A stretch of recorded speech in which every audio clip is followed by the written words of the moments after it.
Yes, please. Will you allow Robert Mueller to testify in Congress? Well, I'm going to leave that up to our very great Attorney General, and he'll make a decision on that. But I will say this. Look, the Mueller report came out.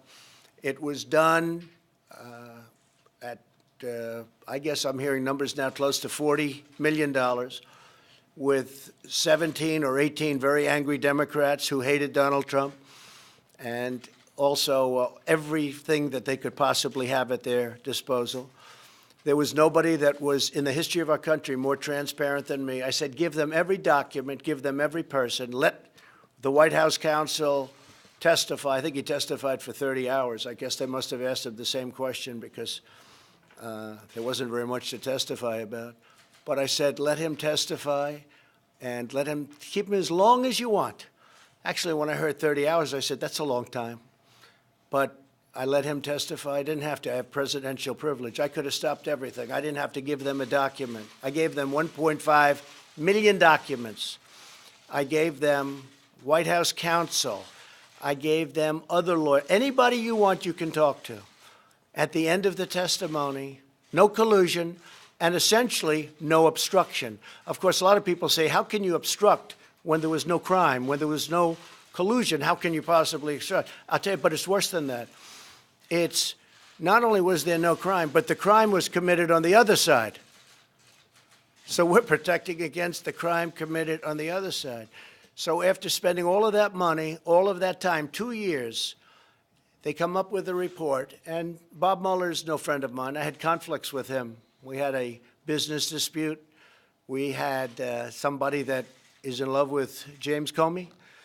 We liked James Comey. They were very good friends, supposedly best friends. Maybe not, but supposedly best friends. You look at the picture file, and you see hundreds of pictures of him and Comey. And with all of that and other things, he wanted the FBI job. I don't know if anybody knows that, but as you know, he was considered for the FBI job, wanted it. And the day after he didn't get it, he became the special counsel. That's a conflict. And we had other things, but those are tremendous conflicts. Listen to this. Your judge, call him a judge, has a business dispute with me. Your judge has a fantastic relationship with James Comey. Well, he's a part of this. He lied to Congress. He leaked. He's a liar, a leaker. And your judge has a situation where he wanted to become the FBI director. We chose Director Wray instead and told him, I'm sorry. Those are tremendous conflicts. Those are tremendous conflicts. And then he puts on his staff almost all Democrats, many of whom contributed to Hillary Clinton. None of them contributed to me, that I can tell you.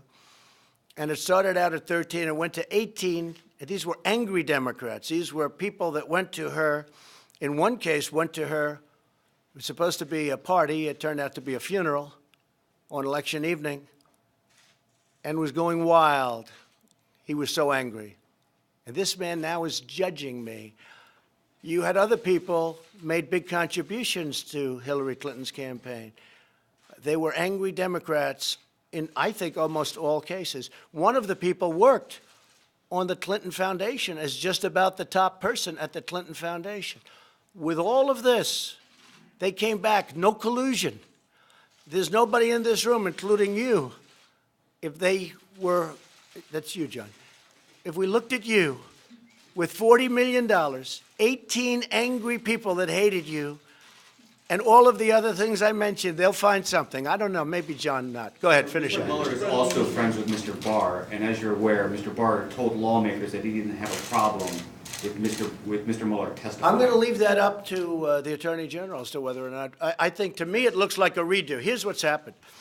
The report comes back. It's perfect. It's beautiful. There's no collusion. Nobody even talks about collusion. Do you know, I haven't heard the word Russia in a long time. There's no more talk about Russia. What happened to Russia? The Russian witch hunt? They don't talk because it was so on collusion, which, by the way, is by far, that's the big deal. Because it was all about Russia. So I haven't heard the word Russia. They don't use the word Russia anymore. So there's no crime. There never was a crime. It was a hoax. It was a witch hunt. So this comes back, and it comes back totally exonerating Donald Trump and a lot of other people. This was a terrible thing that happened to our country. Now, I'll tell you what they are asking. They are asking about how did this whole thing start? That's what people want to know. And I want to tell you, I had an event last night. A lot of you were there. Thousands and thousands of people standing in a field. They've never seen anything like it, meaning even the press. But it's always that way. We've never had an empty seat. Thousands of people last night. You know what they want to know? How did this whole thing start? It's going to be hard for them to answer that one. Yeah, please. Are you satisfied with the advice you received from John Bolton? Yeah, John's very good. John is he has strong views on things, but that's okay. I actually temper John, which is pretty amazing, isn't it? Nobody thought that was going to happen. I'm the one that tempers him, but that's okay. I have different sides. I mean, I have John Bolton, and I have other people that are a little more dovish than him. And ultimately, I make the decision. No, I like John. I get very good advice from John. John? Mr. President, as you saw, the Senate Intelligence Committee has subpoenaed Don Jr. That's the Republican-led Senate Intelligence Committee. What do you make of that? Well, I was very surprised. I saw Richard Burr saying there was no collusion 2 or 3 weeks ago. He went outside and somebody asked him, no, there's no collusion. We found no collusion. But I was very surprised to see my son. My son's a very good person, works very hard. The last thing he needs is Washington, D.C. I think he'd rather not ever be involved. Remember, he said to me a long time ago when I was thinking about running, Dad, if I could help, let me know. It's not my expertise. It's not something I really like, but whatever I can do, you're my father, whatever I can do. He's now testified for 20 hours or something, a massive amount of time. The Mueller report came out. That's the Bible. The Mueller report came out, and they said he did nothing wrong. The only thing is, it's Oppo research.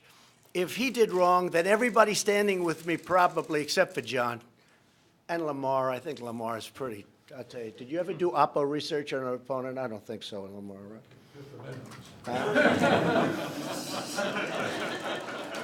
And I know John Barrasso never did opposition research because he's a fine, fine man. But I would say 99% of the rest of the folks.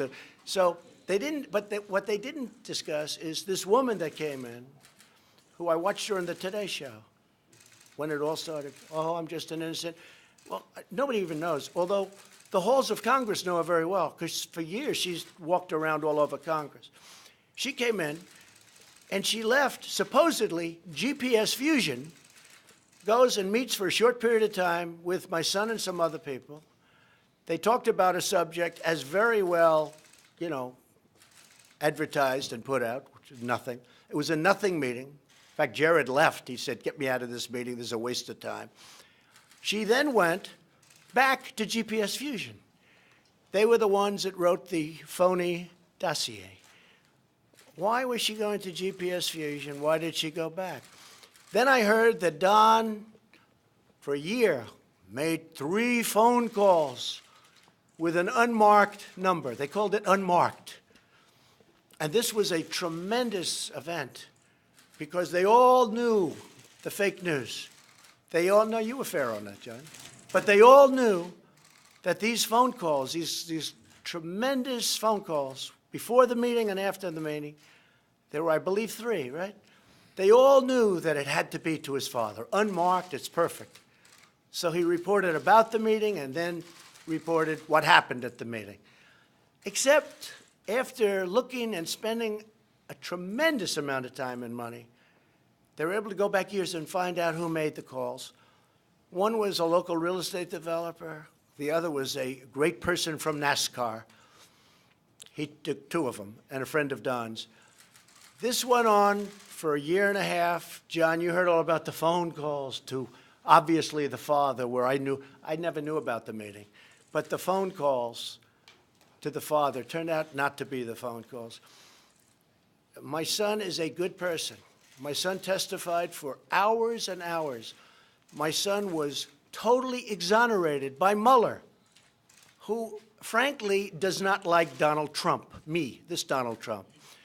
And frankly, for my son, after being exonerated, to now get a subpoena to go again and speak again after close to 20 hours of telling everybody that would listen about a nothing meeting, yeah, I'm pretty surprised.